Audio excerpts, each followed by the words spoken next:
Bismillahirrahmanirrahim. Assalamualaikum warahmatullahi wabarakatuh.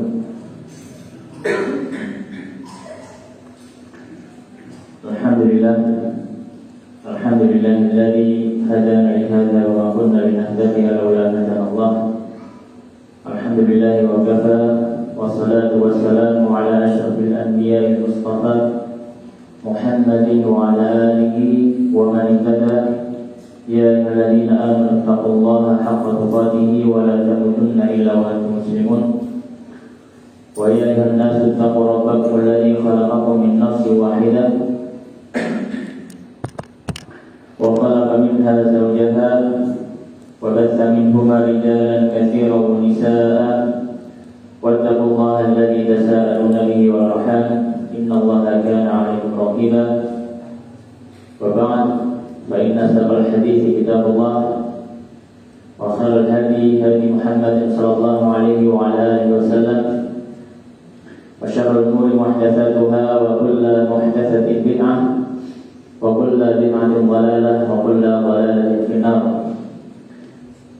اللهم علمنا ما ينفعنا وانفعنا بما علمتنا. اللهم سبحانك لا علم لنا إلا ما علمتنا إنك أنت العليم الحكيم wa tub 'alaina innaka antat tawwabur rahim. Jamaah ma'asyiral muslimin rahimani wa rahimakumullah. Alhamdulillah malam hari ini Allah Subhanahu wa taala memberikan kita kesempatan untuk bermajelis di dalam salah satu rumah dari rumah Allah Subhanahu wa taala dalam rangka tafaqquh fiddin, mempelajari agama, yang mana Rasulullah SAW bersabda, "Man yuridillahu bihi khairan yufaqihuhu fid-din." Barang siapa yang Allah Subhanahu wa taala inginkan kebaikan untuk orang tersebut, maka Allah Subhanahu wa taala akan faqihkan dia dalam masalah agamanya. Allah akan buat dia paham tentang masalah agamanya. Maka malam hari ini ma'asyiral muslimin rahimani wa rahimakumullah, kita melanjutkan pembahasan kitab Sunnah Taufiq ila mahabbatillah wa tahqiq yang ditulis oleh Al-Habib Syekh Sayyid Abdullah Ibn Husain Ba'alwi rahimahullah ta'ala. Dan insyaallah pada pembahasan malam hari ini kita mulai dari pembahasan syurutus salat, syarat sahnya salat. Faqala al-musannif rahimahullah ta'ala wa nafa'ana bi ilmihi fid dharain amin. Berkata penulis kitab yaitu Sayyid Abdullah bin Tahir Ba'alwi rahimahullah ta'ala, semoga Allah merahmati beliau. Faslun, pasal yang baru. Beliau mengatakan, wa min syurutis salati istiqbalul qiblati wa dukhulil waqti wal islam wat tamyizu wal ilmu bi fardiyatiha wa an la ya'taqida fardan min furudiha sunnatan was-satru bima yasturu bihi lawnal basharah bi jami'i badanil hurrati illa al-wajha wal kaffaini wa satru ma baina surrati wa rukbati lidzakari wal amati min kulli jawanibi ilal asfali. Ini adalah penjelasan singkat tentang syarat sahnya salat. Maka beliau mengatakan wa min syurutis salati, dan termasuk syarat-syarat salat. Syarat dalam salat ada dua. Ada syurutul wujub wa syurutus sihah. Ada syarat wajib, ada syarat keabsahan. Perbedaannya adalah kalau syarat wajib, apabila telah terpenuhi dalam diri orang tersebut syarat-syarat wajib, maka wajib bagi dirinya untuk melakukan sholat. Tapi kalau syarat sah, maka ketika syarat ini terpenuhi, sholatnya dianggap sah. Maka di sini maksud beliau rahimahullah ta'ala adalah sahnya salat. min syurutis sholati wa min syuruti sihhatis shalah. Termasuk syarat-syarat sholat itu dianggap sah. Ada beberapa. Yang pertama, istiqbalul qiblati, menghadap kiblat. Maka sholat tidak sah kalau tidak menghadap kiblat. Maka sholat tidak sah kalau tidak menghadap kiblat. Allah Subhanahu wa taala berfirman dalam Al-Qur'an, "Qad nara taqalluba wajhika fis sama' falanuwalliyannaka qiblatan tardhaha." Dan sungguh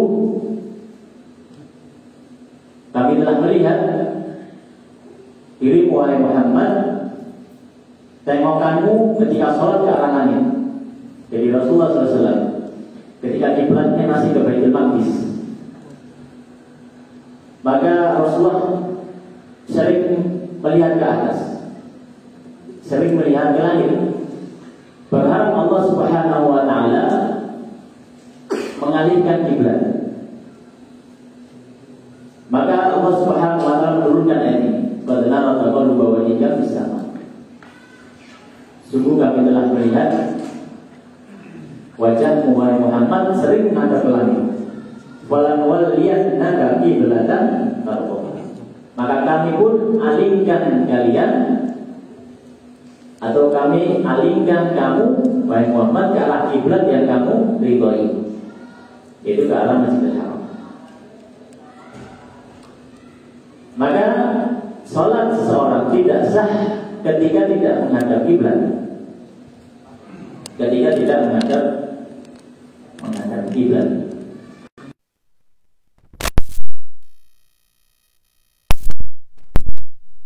Benar-benar melihat ainal Ka'bah. Karena kiblat di sini maksudnya adalah Ka'bah. Kalau seorang itu melihat ainul Ka'bah, wujud Ka'bah, maka wajib bagi dirinya untuk mengarah ke wujud Ka'bah tersebut. Misalkan kalau kita sedang sholat di Masjidil Haram, ya, sedang sholat di Masjidil Haram, tentu kita akan melihat Ka'bah. Maka ketika sholat kita harus mengarahkan wajah dan dada kita ke arah Ka'bah, ya. Tidak boleh serong sedikit. Kalau serong sedikit, yang mana kalau kita tarik garis lurus, dia tidak ke arah Ka'bah, maka tidak sah sholatnya. Ini kalau melihat ainul Ka'bah, melihat wujud Ka'bahnya. Tapi kalau misalkan tidak melihat wujud Ka'bahnya, misalkan seperti kita di Indonesia,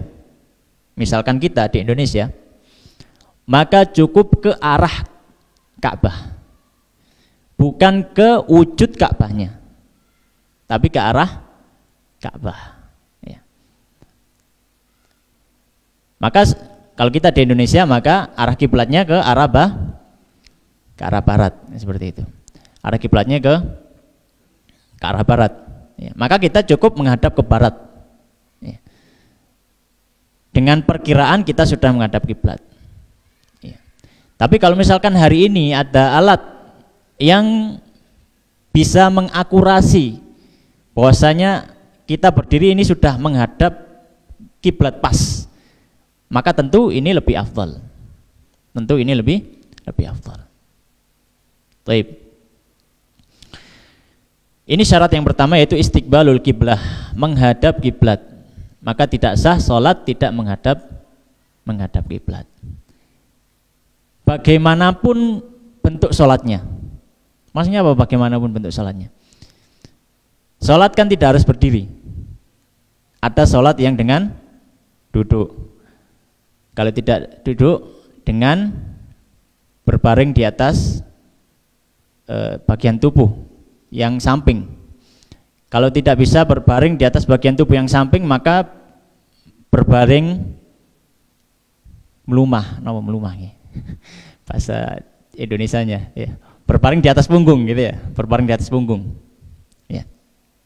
Semua kondisi sholat ini maka harus menghadap ke arah kiblat. Yang harus dihadapkan ke arah kiblat adalah wajah dan dadanya. wajah dan dadanya. Kalau dia sholat berbaring, Rasulullah SAW bersabda kepada sahabat yang bertanya tentang masalah sholat, maka Rasulullah SAW sholli qa'iman, sholatlah dengan berdiri. Wa illam tastati' fa qa'idan, kalau nggak bisa duduk. Sholat berdiri menghadap kiblat, sholat duduk menghadap kiblat. Fa illam tastati' fa ala janbin, kalau tidak bisa maka sholat dengan tidur miring, bukan terlentang dulu tapi miring dulu. Jadi tidur samping gini ya, sehingga wajah dan dada masih menghadap kiblat. Itu harus diarahkan ke kiblat. Fa illam tastati' fa mustalqiyan, kalau tidak bisa maka terlentang. Nah, ketika terlentang bagaimana cara menghadap kiblat? Maka kalau misalkan kepalanya bisa, wajahnya dan dadanya bisa diarahkan ke arah kiblat, jadi agak duduk gini ya, agak duduk, maka diarahkan. Kalau tidak bisa, dalam artian wajah menghadap ke atas, dada menghadap ke atas, maka yang diarahkan ke kiblat adalah telapak kakinya. Jadi bagaimanapun kondisi sholatnya maka harus menghadap kiblat. Ini merupakan syarat sah yang pertama. Kemudian yang kedua, wadukhulil wakti. Wadukhulil wakti. Syarat kedua adalah masuknya waktu. Syarat kedua, syarat sahnya adalah masuknya waktu. Ya. Maka kalau sholat dilaksanakan sebelum waktunya, maka sholatnya tidak sah. Ya. Allah Subhanahu wa ta'ala berfirman dalam Al-Qur'an, "Inna salata kanat 'alal mu'minina kitaban mauquta." Sesungguhnya salat itu wajib bagi orang-orang beriman pada waktu-waktu yang sudah ditentukan. Maka tidak boleh seorang melaksanakan salat sebelum waktunya. Maka kalau dia melaksanakan salat sebelum waktunya, salatnya tidak sah. Salatnya tidak sah. Bagaimana kalau melaksanakan salat setelah waktunya? Apakah juga tidak sah? Maka kalau melaksanakan salat setelah waktunya, salatnya sah tapi berdosa. Makanya di sini disebutkan dukhulul wakti, bukan fil wakti. Syarat sah itu adalah masuknya waktu. Kalau sudah masuk, baik itu ketika di dalam waktu atau di luar waktu, sudah lewat waktunya, maka tetap sah. Tapi kalau selama belum masuk waktu sholat, maka sholatnya tidak sah, harus mengulang lagi. Tapi kalau selama sudah sholat di dalam waktu tersebut ya, atau di luar waktu tersebut, sholatnya tetap sah. Kenapa? Karena waktu sudah masuk meskipun lewat. Tapi bedanya dosa atau tidak, gitu saja. Kalau masalah keabsahannya tetap sama-sama sah. Jadi syarat yang kedua adalah dukhulil wakti, masuknya waktu. Masuknya waktu.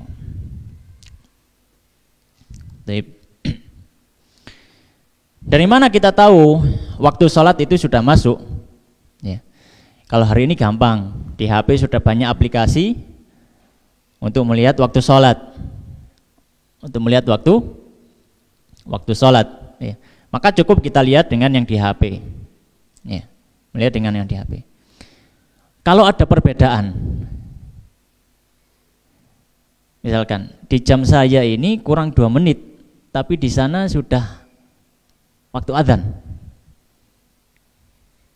Kita pilih yang mana? Kita pilih yang mana? Maka kita harus melihat qara'in, melihat faktor-faktor yang membuat pilihan mana yang menurut kita itu paling kuat. Jadi di sini posisi kita untuk ijtihad. Jadi ketika itu kita menjadi mujtahid. Gitu ya. Kita berijtihad. Ya. Misalkan antara jam HP dengan jam dinding misalkan. Antara jam HP dengan jam dinding. Ya. Kita harus menimbang mana yang kira-kira lebih rojih pendapat HP atau mendapat jam dinding gitu. Maka kita harus melihat kalau ditimbang kalau jam dinding ya ada kemungkinan baterainya itu ketika sudah mulai berkurang dayanya, kecepatan detakan jam dinding akan berkurang. Tapi kalau HP stabil, ya, selama nggak rusak jamnya, kalau HP stabil, itu yang pertama. Kemudian misalkan di HP ada aplikasi macam-macam, misalkan, dan aplikasi itu sudah misalkan sudah diuji, ya, sudah diuji. Sedangkan kalau jam dinding itu biasanya yang nyetel manusia, ya, yang nyetel manusia. Kadang nggak nyocokkan dengan jam HP, kadang dengan jam tangannya sendiri. Gitu. Maka dari sini kita tahu, oh, yang lebih rojih adalah pendapatnya HP dalam masalah jam ini, misalkan. Gitu. Ya. Jadi kalau misalkan ada perbedaan waktu, ada yang sudah adzan, ada yang sudah tidak, maka di situ posisi kita untuk berijtihad. Mana yang menurut kita lebih rojih, tentu dengan menimbang berbagai macam faktor-faktor tadi, sehingga kita tahu. Ya. Jadi batasan ijtihad kita mungkin dalam batasan-batasan itu ya. Untuk melihat dalil mungkin belum kita ini makomnya. Kemudian yang ketiga. Yang ketiga, syarat sah yang ketiga adalah al-Islam wal Islamu, yaitu Islam, Islam. Maka orang yang kafir atau orang murtad ketika dia sholat tidak sah sholatnya sebelum dia masuk Islam, sebelum dia masuk Islam.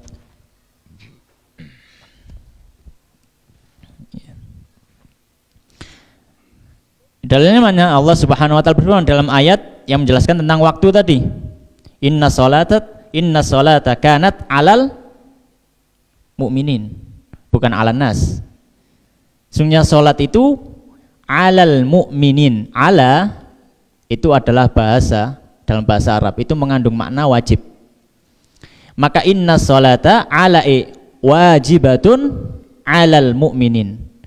Sholat itu wajib atas siapa? Orang yang beriman, ya, atas orang yang beriman. Maka kalau ada orang kafir atau orang murtad dia sholat maka tidak sah sholatnya. Dan juga alasan yang lain,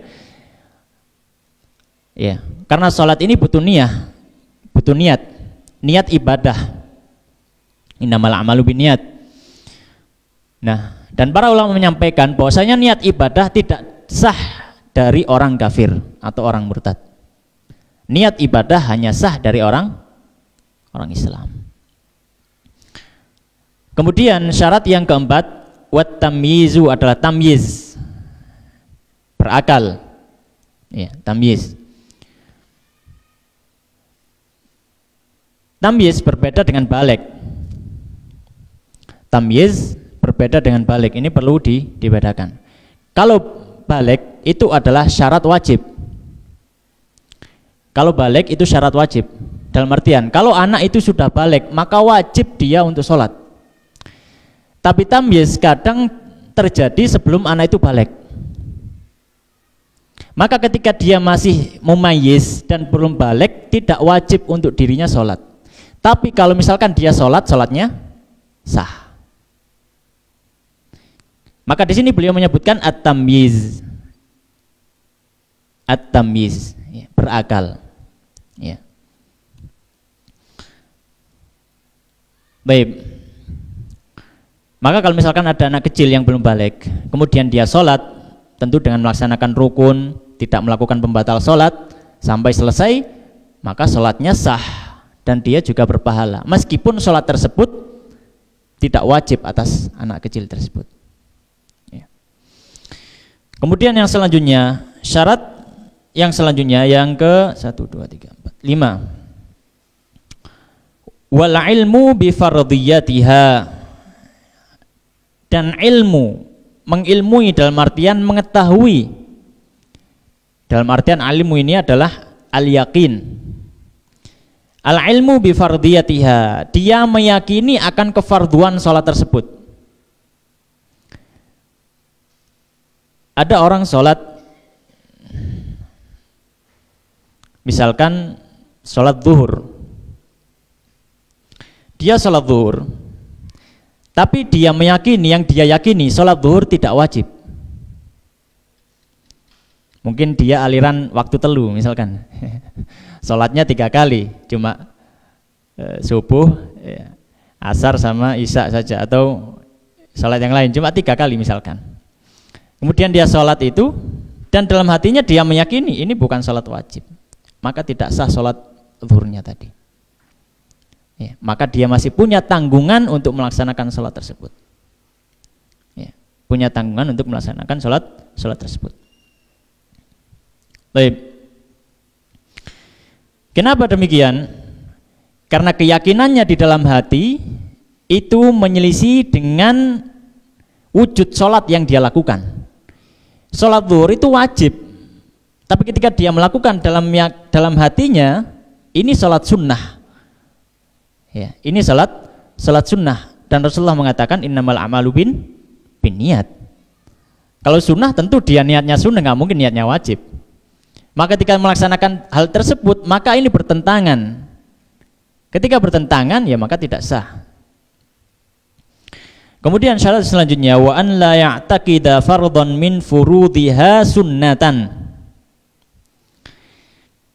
Syarat yang selanjutnya, wa an la ya'taqida, dan tidak meyakini fardhon, salah satu rukun, min furudhiha, dari rukun-rukun salat tersebut, sunnatan, adalah sunnah, adalah sunnah. Misalkan ya, dia sholat, kemudian dia melaksanakan sujud, tapi dalam keyakinannya dia berkeyakinan bahwasanya sujud dalam sholat tidak wajib. Dalam artian, kalau dia sholat, kemudian ruku, berdiri, kemudian ruku, kemudian i'tidal, kemudian langsung duduk dan berdiri lagi, sholatnya sah. Misalkan ada yang seperti itu, misalkan. Alhamdulillah belum, ya tidak ada yang berkeyakinan seperti itu. Kalau misalkan seperti itu, dia meyakini salah satu rukun dari sholat itu adalah sunnah, maka juga sama tidak sah sholatnya. Kenapa? Alasannya seperti yang awal tadi. Karena niatnya dalam hati dan keyakinannya dalam hati itu menyelisihi wujud dari sholat yang dia lakukan. Maka ketika itu sholatnya menjadi tidak sah. Sholatnya menjadi tidak sah. Baik. Kemudian yang selanjutnya, syarat yang 6, ya, yang ke-6, 1, 2, 3, 6, ke-7 ya. Syarat yang ke-7, wasatru, menutup. Syarat yang ke-7 adalah menutup. Bima, dengan sesuatu, yasturu, yang menutupi, bihi, dengan sesuatu tersebut, launal basyarati, warna kulit, li jami'i, untuk seluruh, badanil hurrati, badan wanita merdeka, illal wajha, kecuali wajah, wal kaffaini, dan 2 telapak tangan. Kaffaini masuk juga punggung telapak tangannya, ya. Maka tidak harus ditutup, ya. Jadi kalau wanita seluruh badannya dalam sholat adalah aurat kecuali wajah dan 2 telapak tangan. Telapak tangan masuk juga di dalamnya punggungnya, bukan cuma depannya saja, termasuk punggungnya. Wasatru, ini jadi satu ya, karena ini rukun menutup aurat. Wasatru, dan menutup ma, anggota tubuh, baina surrati, di antara pusar, warukbati, dan lutut. Menutup antara pusar dan lutut. Untuk siapa? Lidzakari, untuk laki-laki, wal amati, dan untuk budak perempuan. Min kullil jawanibi, dari segala sisinya, lal asfali, tapi tidak dari sisi bagian bawah. Apa maksudnya? Baik, kita akan bahas satu persatu masalah menutup aurat. Syarat sah yang ketujuh adalah menutup aurat. Menutup aurat ini ada 3 pembahasan. Yang pertama adalah batasan aurat. Pembahasan yang kedua adalah jenis penutup aurat. Pembahasan ketiga adalah dari sisi mana tidak terlihat atau tertutupinya. Pembahasan yang pertama adalah batasan aurat. Batasan aurat, ya, batasan aurat untuk wanita dalam sholat adalah seluruh tubuh kecuali wajah dan juga telapak tangan. Dalam artian kalau ada bagian tubuh dalam sholat selain wajah dan telapak tangan yang terbuka ketika sholat, maka sholatnya batal. Misalkan ketika sholat, ya, rambutnya terlihat, ya, sudah adzan, dia pakai kudung yang sampiran, masuk musola nggak ada mukena, sembahyang ke kudung iki misalkan, kerudung sampiran itu. Ketika sholat ternyata rambutnya masih ada yang jatuh, masih ada yang terlihat. Maka kalau dia sholat seperti itu dan meneruskan sholatnya tanpa berusaha untuk menutupinya, maka sholatnya tidak sah. Dia harus mengulangi lagi sholatnya. Karena rambut masuk dalam kategori aurat untuk wanita. Baik. Kemudian ini untuk perempuan. Untuk perempuan. Kalau untuk laki-laki bagaimana? Kalau untuk laki-laki, maka yang wajib ditutupi atau yang menjadi auratnya dalam sholat adalah seperti yang beliau katakan, ma baina surati wa rukbati, di antara pusar dan lutut. Ini bukan berarti, ya, jangan salah, kita salah mengira bahwasanya boleh, ya, tidak masalah kalau gitu orang itu sholat dengan telanjang dada. Tak sembahyang gak kaosan, sarungku tak unjukno misalkan. Yang penting gak ketok udele misalkan. Maka kita katakan, kita kembali, pembahasan kita adalah syarat sah. Dalam artian kalau ada orang sholat seperti itu, kita katakan sholatnya sah apa batal? Sah, gak perlu dia mengulang. Tapi kalau dia melakukan hal tersebut, ya, karena dia bermain-main, maka dosa. Tapi kalau misalkan dia melakukan hal tersebut karena kebutuhan, karena dia sedang tidak ada pakaian sama sekali, ya, misalkan di padang pasir nggak ada pakaian, ya, maka itu termasuk udzur, ya. Ya, itu termasuk udzur. Baik. Nah, ini juga berlaku untuk budak perempuan. Untuk budak perempuan ini auratnya sama dengan laki-laki. Tapi ini kembali bukan maknanya budak perempuan itu kalau sholat telanjang dada saja, enggak. Tapi maknanya adalah kalau misalkan ada hal-hal yang mengharuskan dia tidak bisa menutup bagian atas anggota tubuhnya, ya, maka dia menutup yang bagian bawah, ya, dari pusar ke bawah, kemudian dia sholat, maka sholatnya tetap sah.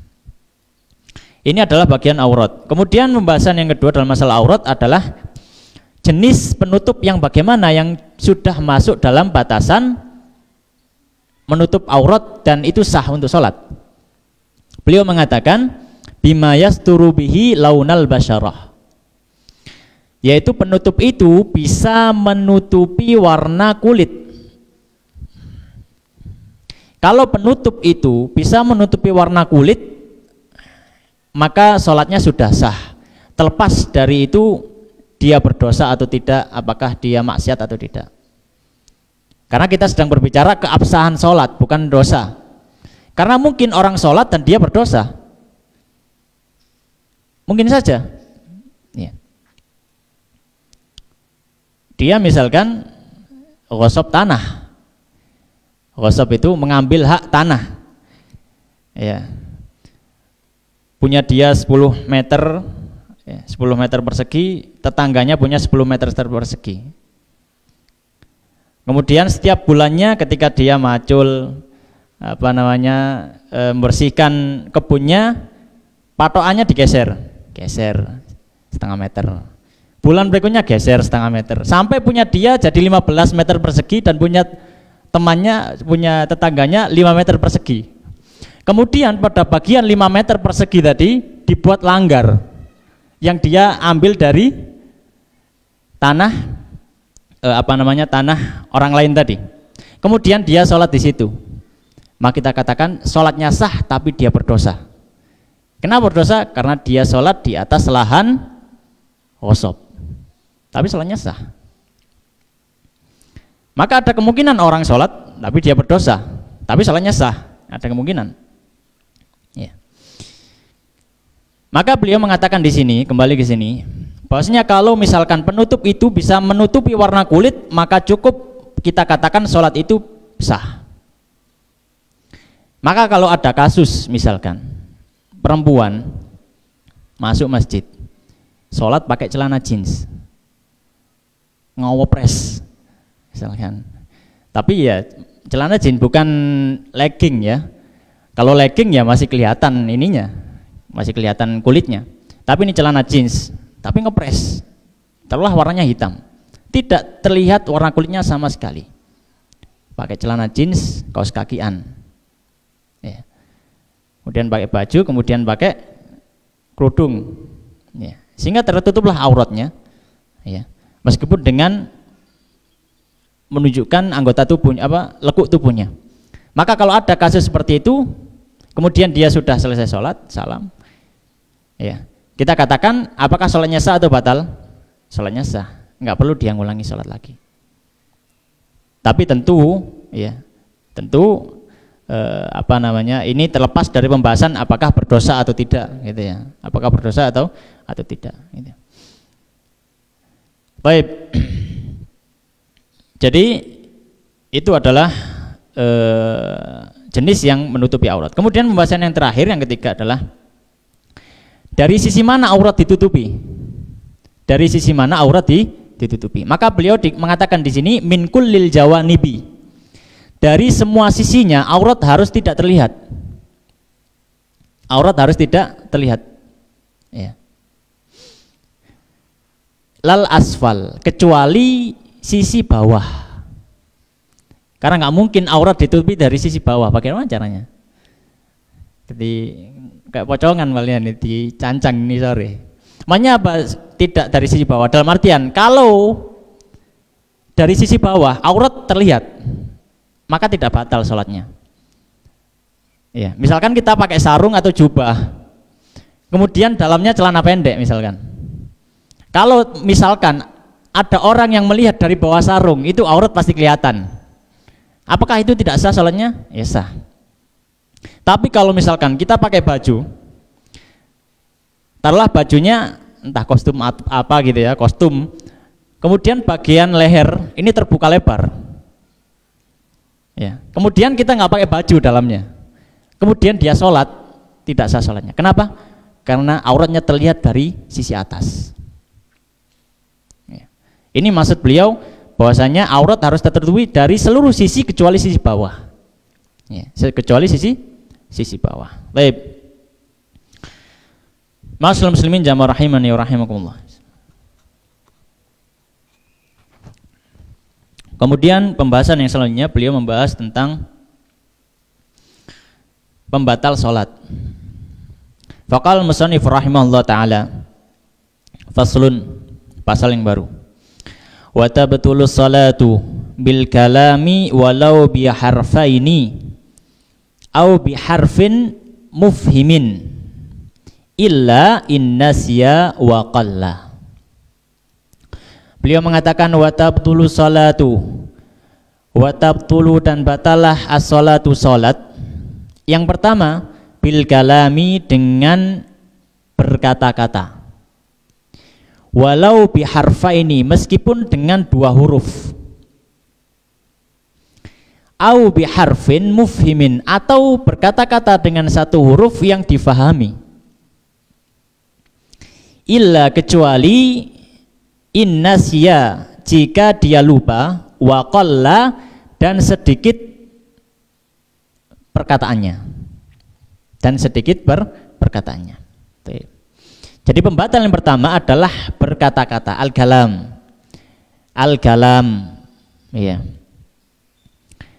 Al-kalam di sini adalah jika dimaksudkan untuk manusia atau untuk selain Allah Subhanahu wa taala, maka dia membatalkan sholat. Tapi kalau misalkan al-kalam atau ucapan di sini yang dia maksudkan adalah Allah Subhanahu wa taala, maka tidak membatalkan sholat. Misalkan apa kalam yang diarahkan kepada selain Allah, kepada manusia, kepada siapapun. Contohnya misalkan adalah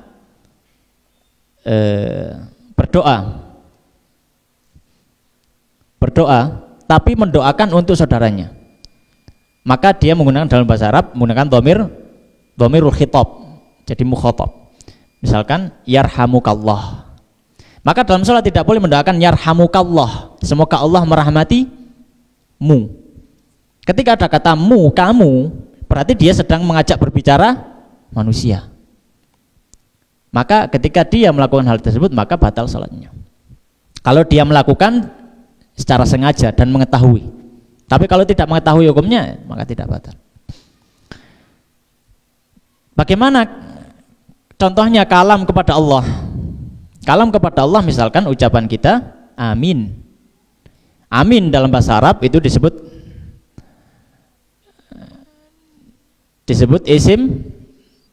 ismu fi'il, isim fi'il, isim yang memberikan makna fi'il. Intinya adalah amin itu dalam bahasa Arab artinya istajib ya Allah, kabulkanlah ya Allah. Maka tidak mengapa kita mengatakan amin, istajib ya Allah, maknanya adalah ya Allah kabulkanlah. Ya. Mengapa para ulama membedakan, para ahli fikih membedakan hal ini? Ya, karena memang sholat itu adalah isinya sholat apa? Doa dan zikir. Kalau doa yang tertuju siapa? Ya kepada Allah Subhanahu wa taala. Ya tentu gak apa-apa dia berdoa kepada Allah, meminta kepada Allah. Ya. Tapi kalau kepada manusia maka tidak boleh.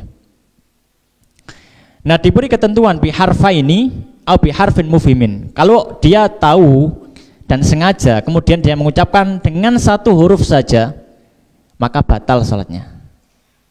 Batal salatnya. Dengan dua huruf, afwan, dengan dua huruf meskipun tidak difahami. Ya, meskipun tidak dipahami. Misalkan dalam bahasa Arab dia mengucapkan kata waw dan ya, misalkan wi, misalkan wi, ya, tidak ada maknanya. Maka ketika dia mengatakan hal tersebut secara sadar, sengaja dan dia tahu, maka batal salatnya. Atau dengan satu huruf, tapi cukup satu huruf itu bisa memahamkan lawan bicara.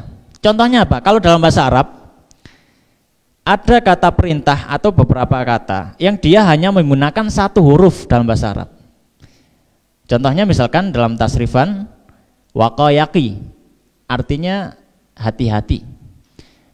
Waqayaqi itu kalau kata perintahnya bagaimana? Cukup bilang qi. Qi itu cuma qaf di kasroh, qaf satu di kasroh. Maka kalau dia bilang qi, maka batal sholatnya kalau dia tahu dan secara sengaja. Ya. Tapi kalau misalkan dia lupa atau dia tidak sengaja nyeplos gitu ya, tidak sengaja, karena tidak sengaja ya masuk lupa. Waqalla dan sedikit dengan batasan sedikit, ya. Dengan batasan sedikit. Berapa batasan sedikit? Para ahli fikih memberikan batasan, ya, sedikit ini batasannya adalah 6 suku kata. 6 suku kata. Mana dalilnya? Ya, mana dalilnya? Dalilnya adalah hadis Muawiyah.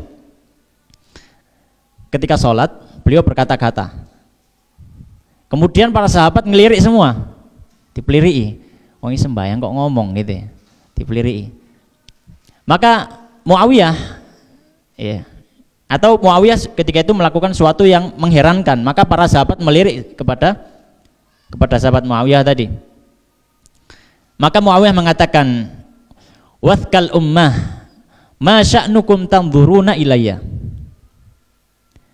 Beliau mengatakan, "Wathkal ummah ma sya'nukum tanzuruna ilayya." 6 suku kata yang diucapkan oleh Muawiyah. Maka para ulama mengatakan batasan sedikit adalah 6 suku kata. Kenapa? Karena ketika Muawiyah mengatakan hal tersebut, kemudian Rasulullah tahu, selesai sholat Rasulullah tidak menyuruh dia mengulangi sholatnya. Dan itu 6 suku kata. Ya. Tapi ini boleh juga kembali ke urf. Ya. Tapi para ahli fikih mengatakan demikian. 6 suku kata. Kalau lebih dari 6 suku kata dia berbicara dalam sholat, meskipun dia lupa, maka tetap batal sholatnya dan dia harus mengulangi sholatnya dari takbiratul ihram. Ini pembatal yang pertama. Pembatal yang kedua, wabil af'alil katsirati, dan dengan fi'il atau perbuatan, bukan ucapan tapi perbuatan yang banyak, al mutawaliyati, yang berkesinambungan, katsalathi harakatin, seperti 3 gerakan ya, tiga gerakan. Wabil harakatil mufritati, dan dengan satu gerakan yang besar. Apa maknanya? Makna pembatal yang ketiga ini adalah, kalau tadi dalam ucapan, yang kedua adalah gerakan. Gerakan ini para ahli fikih mengatakan dia juga masuk ke dalam pembatal sholat apabila gerakan tersebut adalah gerakan yang tidak dibutuhkan dalam sholat. Gerakan yang tidak dibutuhkan dalam sholat, kemudian dia lakukan dalam sholat, maka bisa membatalkan sholat tersebut. Dengan batasan dia adalah 3 gerakan yang mutawaliyah, yang berkesinambungan. Ya. Habis gerakan ini, kemudian gerak lagi, kemudian gerak lagi. Tapi di sini beliau tidak memberikan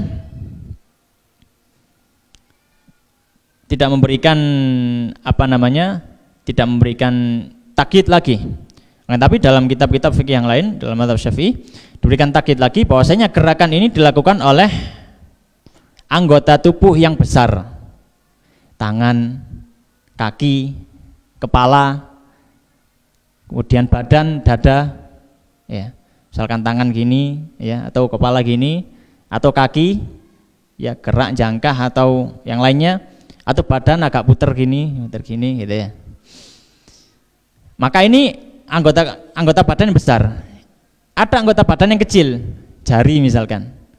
Ya, jari garuk-garuk sedikit gitu misalkan, garuk-garuk sedikit. Maka kalau anggota badan itu kecil yang bergerak, maka tidak membatalkan sholat. Jari misalkan. Kalau misalkan kita garuk misalkan. Ini berarti sudah satu ya, gerakan yang besar. Kemudian dia garuk sampai 10 kali mungkin, maka tidak batal. Kenapa? Karena gerakan yang besar hanya 1 kali, gerakan sisanya adalah kecil, dia cukup untuk menggaruk. Ya, meskipun berkesinambungan. Ya. Tapi sebagian kaum muslimin ya, sebagian kaum muslimin itu salah memahami. Ya. Dikira meskipun itu gerakan kecil pun itu juga membatalkan sholat. Jadi sembahyang itu mau meneng gitu. Itu afdol, itu afdol, gitu ya, afdol. Tapi yang dalam kitab fikih tidak seperti itu maksudnya. Maksudnya adalah gerakan besar.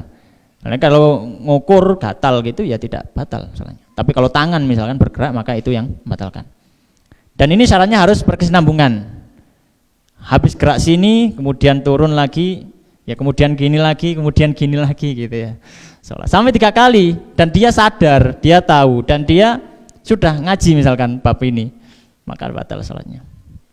Dan dia gerakannya tidak butuhkan dalam sholat. Beda kalau gerakan itu dibutuhkan dalam sholat atau diperbolehkan dalam syariat. Contohnya misalkan Rasulullah SAW ya mengatakan kalau misalkan dalam sholat kemudian kalian menemui ular maka bunuhlah. Maka kalau orang bunuh ular itu otomatis dia melakukan gerakan besar. Maka kalau membunuh ular dalam sholat tidak membatalkan sholat. Kenapa? Karena itu diizinkan oleh syariat. Diizinkan oleh syariat. Atau misalkan, kalau misalkan dalam sholat ada orang lewat depan kita, jangkai sutroh misalkan. Maka Rasulullah mengatakan, ya, ketika ada orang lewat di depan kita, ya, fal yudafi'hu, maka dia halangi dia. Ya. Ya. Maka halangi dia. Fa in aba falyuqatilhu fa innahu syaitan. Kalau dia tetap ngayel, perangi dia, itu bahasanya Rasulullah. Maksudnya ya halangi terus gitu loh, halangi terus gitu. Dihalangi terus karena dia setan. Nah, itu menghalangi, itu gerakan besar. Tapi tidak membatalkan salat, kenapa? Karena diizinkan oleh syariat. Atau dengan satu gerakan yang luar biasa besar. Bil harakatil mufritah. Ya. Ya, bil harakatil mufritah, ya. Ya. Atau dalam ibarah yang lain bil harakah al fahisyah, dengan gerakan yang luar biasa. Misalkan para ulama memberi contoh loncat, nggak ada apa-apa, tiba-tiba dia sholat kemudian loncat, ya, misalkan nggak ada apa-apa, maka batal sholatnya. Loncat apa namanya, dua tackle misalkan, mungkin anak kecil ya, anak kecil tadi habis main, ya, dia sudah tamyiz, ya, dia sudah memayyiz tapi belum balik. Anak kecil habis main karena dia tadi sama teman-temannya, ayo adu-aduan jangkah misalkan. Kemudian dalam sholat dia berimajinasi, kemudian tak latihan saiki misalkan. Sambil sholat dia tiba-tiba meloncat gitu, maka batal sholatnya anak tersebut.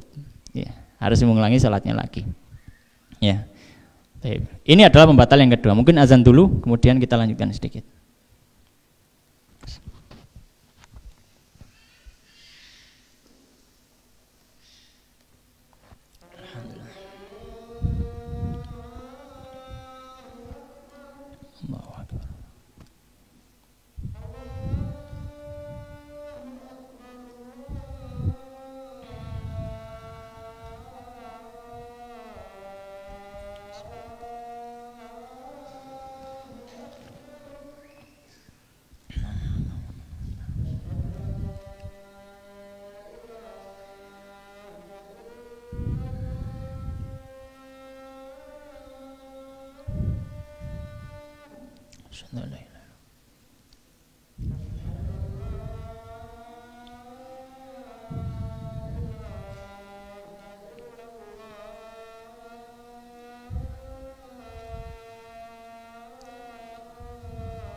Baik, kita lanjutkan.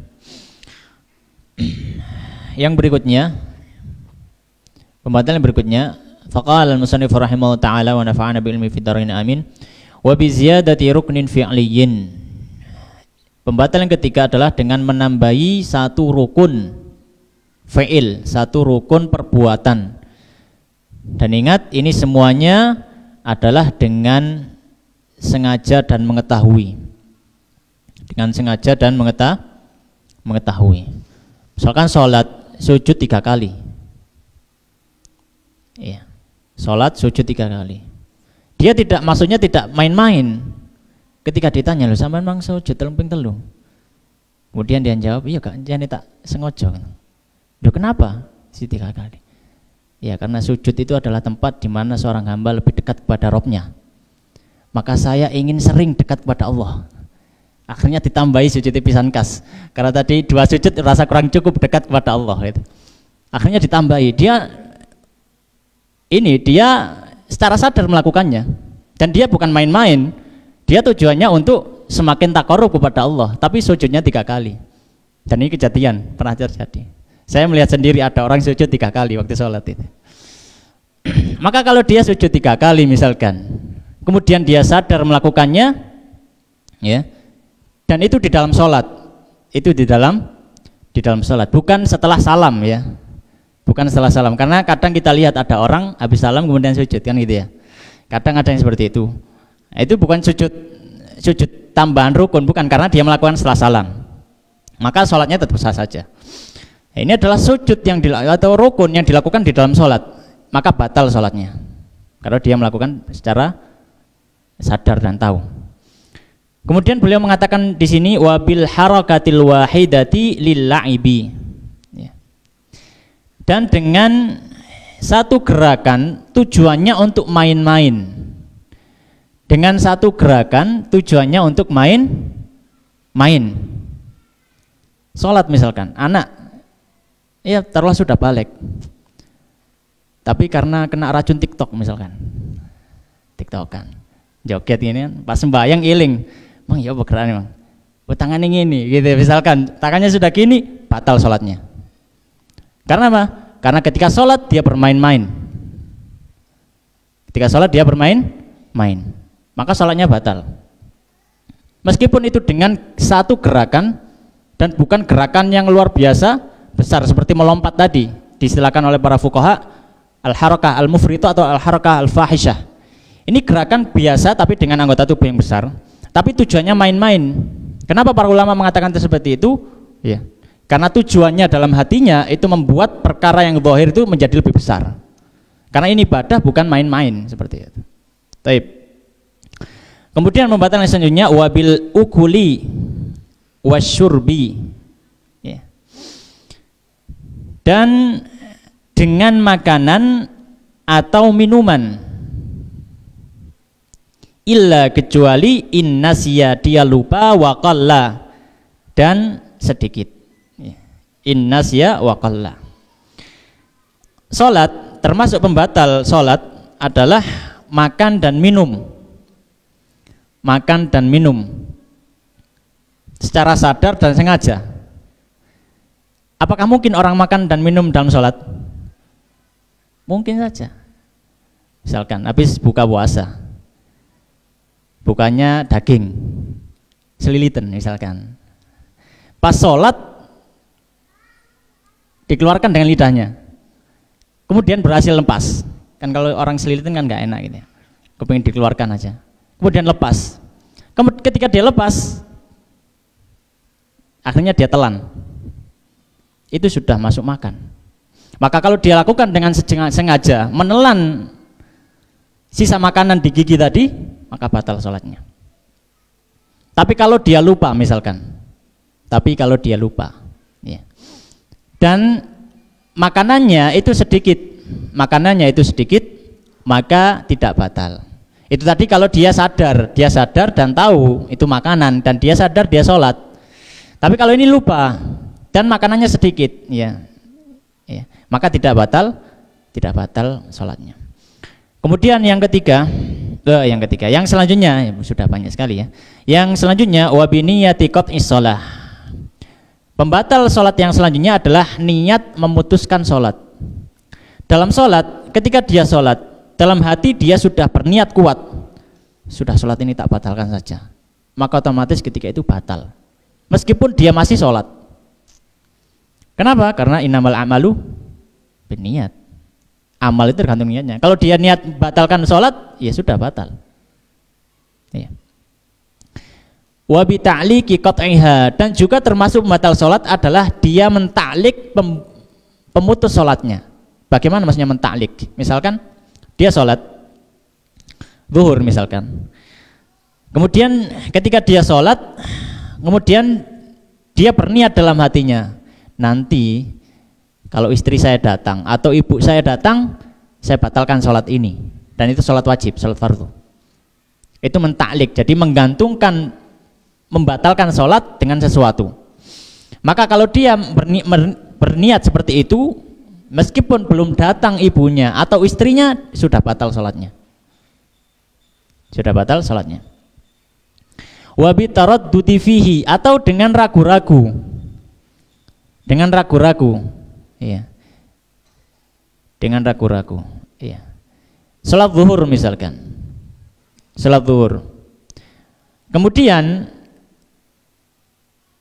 pintu rumah dikunci misalkan, kemudian ibunya datang atau istrinya datang, ngetok pintu keras-keras, ya, ditanyai, iya, mas atau misalkan fulan itu, nak misalkan, kemudian dia bingung, batal tak gak misalkan, tarodud itu maju mundur, sholat ini batalkan nggak, sudah batal, ya, sudah batal, dan dibukakan pintunya, ya, dan sholat lagi. Ya, dan sholat lagi. Kemudian termasuk yang membatalkan sholat, beliau mengatakan wabian yang dia, dan dengan berlalu ruknun, satu rukun, ma'asyaki, bersama dengan adanya keraguan, finiyatit taharrumi, ya, dia berniat ketika di awal sholatnya, ya, ketika di awal sholatnya, au yatulu zamanus syaki, atau waktu ragunya itu panjang. Kalau misalkan dijalankan satu rukun sudah lewat. Maksudnya bagaimana? Maksudnya dia sholat, kemudian di pertengahan sholat, ya, misalkan ketika dia iktidal mau sujud, datang ragu, wih, ya, saya tadi waktu sholat ingat gak ya, maksudnya meniatkan nggak ya, maksudnya ini sholat apa, kemudian saya sadar nggak, atau saya tadi berjalan tanpa sadar dan tiba-tiba ngikut imam tanpa sadar gitu, ya. Maka kalau ragu seperti ini, ya, ya, dan tidak segera memantapkan hatinya, makanya kadang penyakit orang yang salah dalam mempelajari fikih atau masih awal-awal mempelajari fikih atau salah mempelajari fikih itu sering terkena penyakit was-was. Ini beda antara ragu dengan was-was. Kalau was-was dari setan. Maka bagaimana obatnya? Ini juga penting. Bagaimana obatnya kalau sering was-was seperti itu? Obatnya adalah segera yakinkan hati bahwasanya kita sudah melakukannya. Segera yakinkan hati bahwasanya kita sudah melakukannya, atau kita tidak membatalkannya. Ya, karena sering ini, ya, bukan sering ya, beberapa kali terjadi, ya, ada orang-orang yang diberikan Allah atau di was-was oleh setan, ya, diberikan was-was oleh setan, habis wudhu lagi, wudhu lagi, gitu ya, wudhu lagi, dan seterusnya. Ketika ditanya, ya, tadi sepertinya ada angin yang keluar, maka saya wudhu lagi.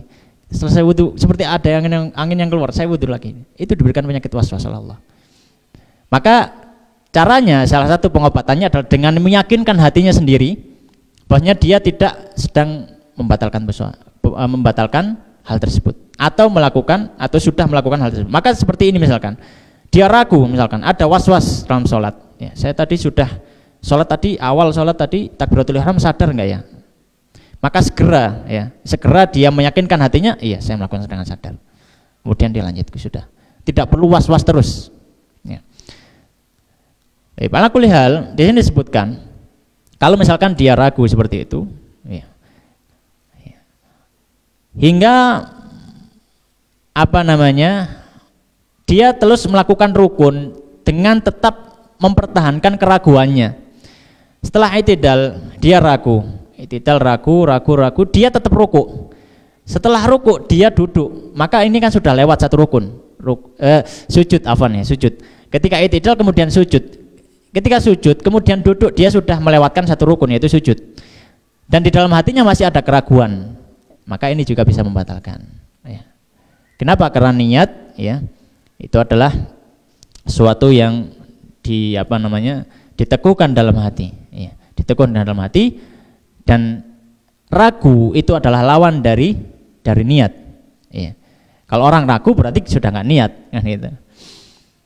Atau misalkan tidak lewat satu rukun, dia tidak melakukan apa-apa, tapi waktunya panjang. Kalau misalkan dia lakukan untuk melakukan satu rukun, itu bisa. Jadi berdiri terus sambil mikir ragu gitu ya. Ini tadi sudah apa belum, dan seterusnya. Ya, dia berdiri terus, ya, maka itu juga bisa membatalkan sholatnya. Demikian yang bisa kita bahas pada malam ini. Allah Ta'ala alam wa sallallahu ala sayyidina Muhammadin wa ala alihi wa ashabihi ajmain. Kalau ada pertanyaan, oke, monggo.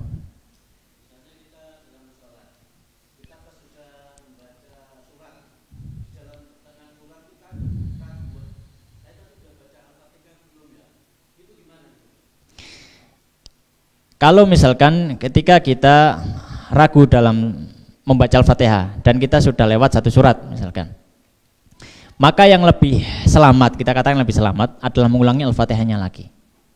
Yang lebih selamat gitu ya. Kita ulangi Al-Fatihahnya lagi. Tapi kalau misalkan kita punya kecondongan, ya, tapi misalkan keyakinan kita, ya, 40% kita ragu, tapi 60% kita yakin baca misalkan, maka kita kuatkan yang 60% tadi. Ya, insya Allah saya sudah baca kok. Buktinya saya sudah membaca surat. Biasanya kalau saya baca itu, ya, ketika saya sudah baca surat, biasanya saya sudah lewatkan Al-Fatihah misalkan. Maka tidak mengapa dilanjutkan. Tapi kalau mau lebih selamat, maka diulangi Al-Fatihahnya kalau misalkan ragu. Ya. Allah alam mengatakan. Ya. Maka penting sholat itu bukan hanya rutinitas, tapi kalau ketika sholat benar-benar menghadirkan hati kita, itu penting. Ya, makanya setelah pembahasan ini, ya, insya Allah pembahasan berikutnya adalah pembahasan tentang bahwasanya bagaimana supaya sholat itu diterima di sisi Allah Subhanahu Wa Taala. Karena banyak dari ibadah yang kita lakukan ini, ya, sedikit yang diterima oleh Allah Subhanahu Wa Taala. Termasuk salah satu penyebabnya ketika tidak benar-benar menghadirkan hati ketika melakukan ibadah. Ini penting. Allah Taala alam. Assalamualaikum warahmatullahi wabarakatuh.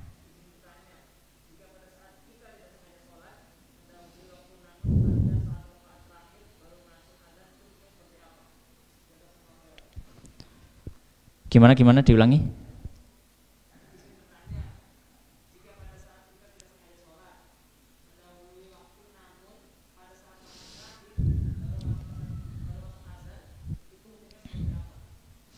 Dilihat lagi. Ketika selesai sholat, terus dengar azan. Pertanyaannya, yang menjadi patokan hukum asal, patokan masuknya waktu itu azan atau matahari? Azan. Matahari, matahari bukan azan. Dalam artian kalau waktu sholat yang mana matahari, ya, waktu sholat itu menggunakan matahari, ya, matahari dan sinarnya, pancaran sinarnya. Kalau misalkan, taruhlah misalkan sholat maghrib, matahari belum tenggelam, sudah ada yang azan, kita sholat atau tidak? Tidak sholat. Kenapa? Karena masuknya waktu maghrib adalah dengan tenggelamnya matahari, bukan dengan azan maghrib. Maka azan maghrib tadi, ya, azan maghrib tadi masuk dalam faktor-faktor yang menguatkan kita untuk berijtihad. Ini sudah masuk waktunya apa belum? Tapi kalau kita sudah bisa berijtihad, dalam artian kita sudah yakin ketika kita sholat tadi kita sudah masuk waktunya. Misalkan kita sudah lihat HP dulu, sudah pakai aplikasi di HP, dan bisa saja orang yang azan tadi, ya, dia telat, kan itu kemungkinan yang sangat besar, ya, telat, ya, karena muadzinnya ya agak telat datang masjid atau yang sebagainya. Jadi dilihat kembali, Kalau kita tadi sholatnya itu tanpa berusaha untuk melihat kira-kira waktunya sudah masuk atau belum, ya, dan ternyata memang belum masuk, kita cek, oh ternyata tadi belum masuk, sekarang baru masuk waktunya, ya maka dia ulangi sholatnya, ya, karena kaidah fikih mengatakan bahwasanya al-ibratu fil ibadati bima fi nafsil amri wa bi dhannil mukallaf. Yang dianggap dalam satu ibadah ya, dalam satu ibadah adalah prasangka hamba dan juga fakta dari ibadah tersebut. Jadi kalau misalkan prasangkanya benar, ternyata faktanya salah, ya. Disangka sudah masuk waktu, ternyata kebenarannya, faktanya belum masuk waktu, ya dia ulangi. Gitu ya, wallahu taala alam.